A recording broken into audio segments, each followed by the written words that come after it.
Welcome to Inspire London College. This is the assignment worksheet for Qualify Level 4 Diploma Reflective Practice with the unit number F5059519. So in this video, I'll guide you about the assessment criteria and learning outcome of this specific assignment, which will definitely help you on your assignment writing. But before you begin, remember that you have to provide a brief introduction to your assignment in which you may discuss like what reflective practice is, why reflective practice can be used in health and social care, or what is the importance of reflective practice in just 150 words. Now, moving to the learning outcome 1, which is all about reflection. So under this, for the assessment criteria 1.1, you need to search for different models of reflections that are commonly used in health and social care practice. Because you have to choose any of the two models of reflection for the assessment criteria 1.1.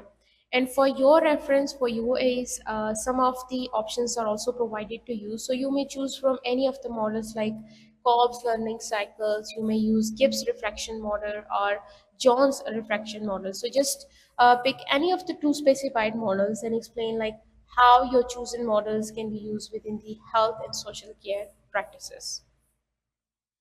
Whereas for the assessment criteria 1.2, you need to explain the benefits of reflective practice in health and social care.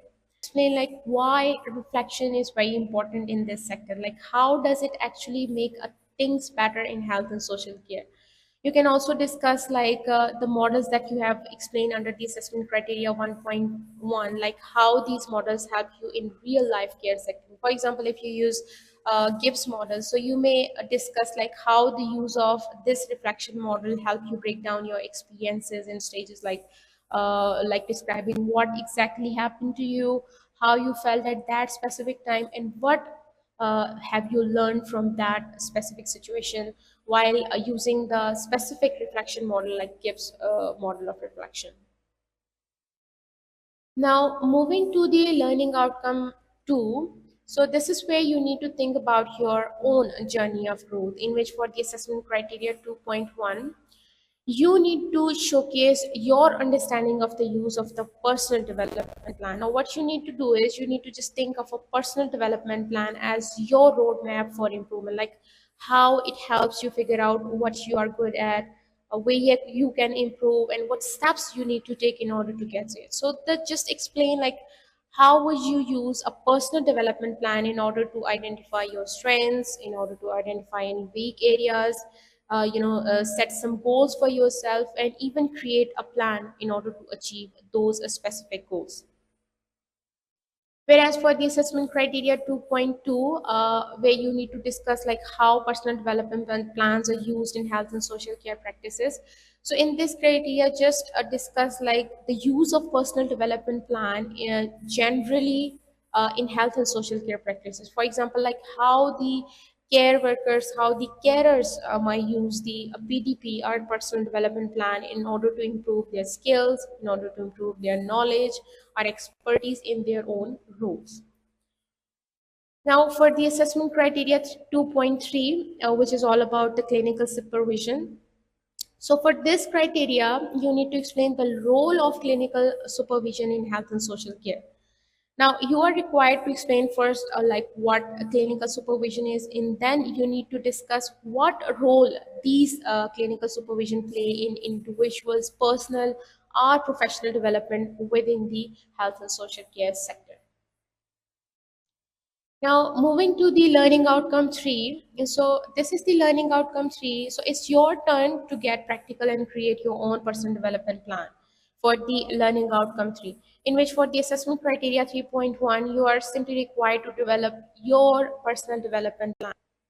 So, for developing a personal development plan, what you need to do is you need to think of your past experiences, like in order to identify like what you want to achieve and what further skills you want to gain in order to improve yourself. And for making or developing a personal development plan, these are the steps that are provided in this assignment worksheet. So you may use these steps in order to develop your personal development plan. And here is the example of personal development plan. This is also provided to you in this worksheet. So you may take help from these steps, and you may take help from this provided example of PDP for creating your personal development plan for the assessment criteria 3.1. Whereas for the assessment criteria 3.2, what you need to do is you need to state your aims or objectives for your PDP. Like you need to identify what specific aims or goals you have. Then you need to explain the strategies, like how will you actually achieve those goals, those aims, those objectives that you set, like what steps will you take. And then you need to think about your success criteria, like how will you know when you have achieved your goals. And finally you need to identify like how will you monitor your progress under the assessment criteria 3.2. So make sure that you provide answer to all of the points that are asked in the assessment criteria 3.2. Now, here is the learning outcome 4, in which for the assessment criteria 4.1, you need to discuss how we can encourage the use of research findings in our everyday practices, like how the research can be used in practice. What are some ways, what are the strategies in order to make sure that the latest research actually makes a difference in how we care for people. And in the second part of the assessment criteria, you also need to describe the benefits of the use of the research in practices. Like you may consider discussing the points like how the use of research in real practices may help in improving the quality of care, how it reduces the harms in health and social care. So this is how you may discuss the benefits of the use of research in real practices. Whereas for the assessment criteria 4.2, you need to discuss the potential barriers to the implementation of research in practice. Like now, what you need to do is you need to consider discussing points like how the heavy workloads, difficulty in finding the relevant research, not having enough time, or even the limited access to online journals, how these are the reasons, how these are the barriers that are playing their part in order to prevent the professions in order to implement the research into a practice in their roles as a health and social care professional.